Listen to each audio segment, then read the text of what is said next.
샬롬. 오늘은 사순절 27번째 날입니다. 오늘 또 주님 주시는 은혜와 평강 또 감사와 감격이 식지 않는 그런 귀한 날 되기를 소망합니다. 먼저 찬양으로 영광 올려드리겠습니다. 찬송가 304장 그 크신 하나님의 사랑 함께 찬양합니다.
오늘 허락하신 말씀은 마태복음 9장 20절, 21절, 22절입니다.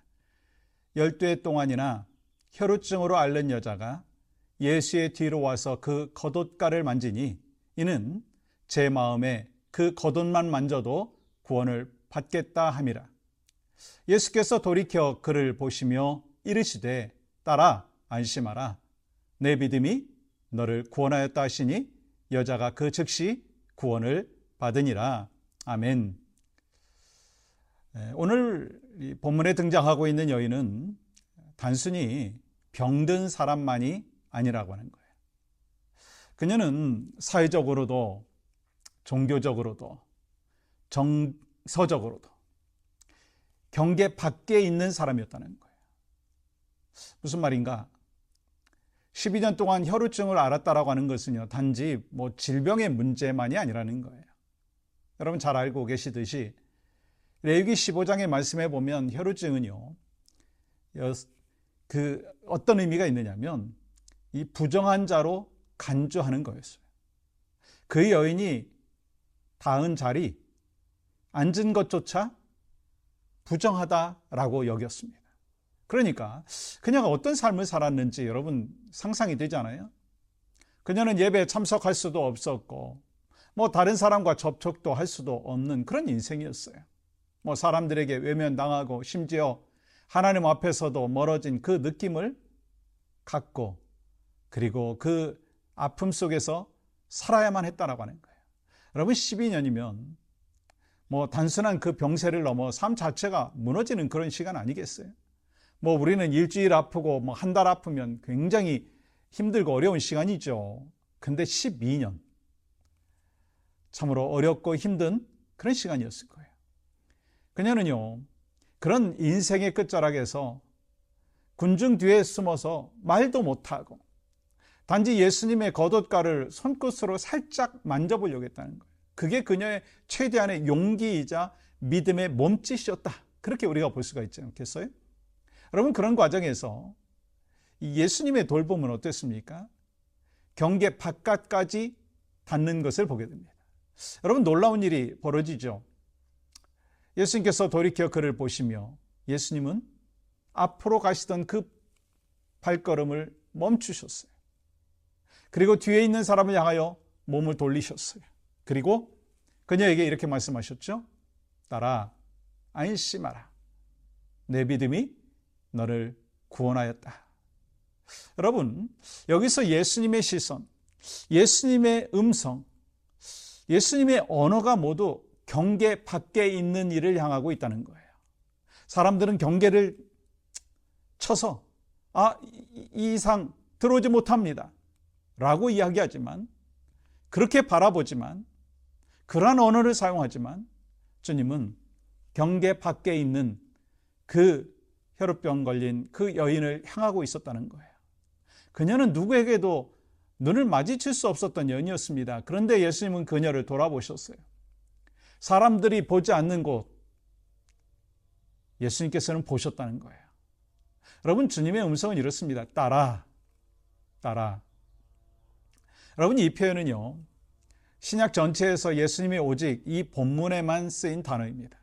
그동안 이 부정한 여인이라고 불렸던 그녀에게 예수님은 가장 따뜻한 가족의 언어로 불러주시는 거예요. 너는 내 가족이다. 내가 너를 품는다. 그 음성을 듣고 그녀는요, 육체적 병뿐만 아니라 자존감 회복되었을 거예요. 신앙 회복되었을 거예요. 정체성 회복되었을 거예요. 예수님은 한 여인의 손끝에서 시작된 그 믿음을 전 인격적인 구원의 사건으로 완성하시는 거예요. 이 몇 년 전에 한 목사님이 서울역 노숙인 사역을 하면서 경험했던 일을 기록한 것을 제가 읽은 적이 있습니다. 매주 빵과 국을 나누면서 찬양을 인도하는 사역 중에 한 구석에 앉아있던 그 한 사람이 또 예배만 조용히 드리고 돌아가는 한 노숙인이 그런 분이 있었다는 거예요. 그분은 말이 없었고 고개를 숙인 채 항상 경계선 밖에 있는 듯해 보였습니다. 그런데 어느 날 그분이 예배가 끝난 뒤에 목사님한테 작은 쪽지 하나를 전했다는 거예요. 거기에는 이런 글이 적혀 있었습니다. 목사님, 저는 예수님을 믿고 싶습니다. 그런데 제가 그럴 자격이 있는지 모르겠어요. 그래도 오늘은 조금 살고 싶어졌습니다. 감사합니다. 여러분, 그날 이후에 목사님은요, 그분의 이름을 부르기 시작을 했고, 그분은 점차 예배 안으로, 공동체 안으로 들어오게 되었어요. 예수님께서 경계에 있는 한 사람을 눈여겨보셨듯이 그 목사님도 말 한마디, 눈빛 하나로 복음을 전하셨던 거예요. 오늘 우리 주변에 경계에 있는 사람들을 우리는 또한 돌봐야 된다는 거, 오늘 말씀을 통해서 우리에게 가르쳐주고 있어요. 오늘날 교회와 우리의 삶에도요, 이처럼 경계에 있는 사람들이 얼마나 많습니까? 교회 안에서 조용히 구석에 앉아 있는 분들, 마음에 상처가 많아서 쉽게 다가오지 못하는 분들, 도움이 필요한데 말 못하고 있는 그 가족, 경계에 있는 누군가가 있다는 거예요. 여러분, 사순절은 단지 내 죄를 회개하는 시간이 아니라는 거예요. 예수님께서 누군가를 돌아보는 시간이기도 하는 거예요. 오늘 하루 그분의 이름을 불러주시기를 바랍니다. 그의 손을 잡아주시기 바랍니다. 그의 자리를 찾아가 주시기 바랍니다. 예수님의 돌봄이 그랬다는 거예요. 그 돌봄은 멀리 있는 위로가 아니라 가까이 다가가는 사랑이었습니다. 여러분과 저에게 그런 은혜가 있기를 간절히 소망합니다. 오늘 말씀 정리합니다. 예수님은 겉옷만 만진 그 여인을 인생 전체가 회복되는 존재로 만들어주셨어요. 그분의 시선은 중심이 아니라 언제나 경계에 있는 일을 향해서 있으셨다는 거예요. 여러분, 이 사순절 나를 향한 주님의 시선을 깊이 묵상해 봤으면 좋겠어요. 주님이 나를 사랑하시고 나를 어여삐 여기시고 사랑하는 아들아, 사랑하는 딸아, 내가 너를 사랑하노라. 주님이 말씀하시면서 지긋한 눈빛으로 우리를 바라보시는 거죠. 그것뿐만 아니라 오늘 또 우리 주변에 경계에 있는 누군가를 향해서 작은 손길, 따뜻한 말 한마디, 열린 마음을 내밀 수 있는 그러한 여러분과 저의 삶이 되기를 주님의 이름으로 간절히 축복합니다. 오늘 함께 기도할 때요, 오늘 제 마음의 시선을 경계에 있는 사람들에게 돌리게 하시고 예수님처럼 가까이 다가가 손 내미는 사랑을 살게 하여 주시옵소서. 제가 만나는 그 사람들에게 말없이 다가가는 그 주님의 위로가 되게 하여 주시옵소서. 믿음의 손끝이 하나님의 능력을 경험하게 하여 주시옵소서. 그러한 복된 하루가 되기를 위하여 함께 기도하고 주님 안에서 오늘 또 승리하기를 소망합니다.